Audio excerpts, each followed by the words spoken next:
Ration বন্টন দুর্নীতি মামলায় ফের একাধিক চাঞ্চল্যকর তথ্য উঠে এলো ইডির হাতে। মন্ত্রী জ্যোতিপ্রিয় ছাড়াও বনগাঁর প্রাক্তন চেয়ারম্যান শঙ্কর আঢ্যের ঘনিষ্ঠতা বাকিবুর রহমানের সঙ্গেও। দীর্ঘদিন বাকিবুরের ব্যবসার সঙ্গে যুক্ত রয়েছেন শঙ্কর আঢ্য। রেশন দুর্নীতিতে রাজ্য পুলিশের ডিজিকে চিঠি ইডির।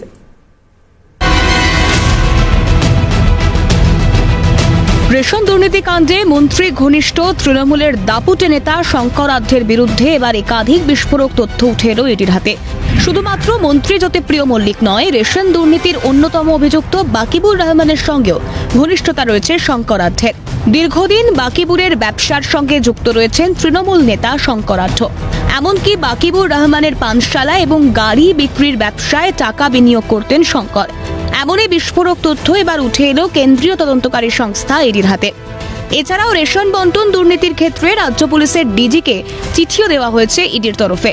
ইডির দাবি, কিভাবে দুর্নীতি হয়েছে এবং কোন কোন জায়গায় দুর্নীতি হয়েছে এই সমস্ত বিস্তারিতভাবে খতিয়ে দেখুক রাজ্য পুলিশ।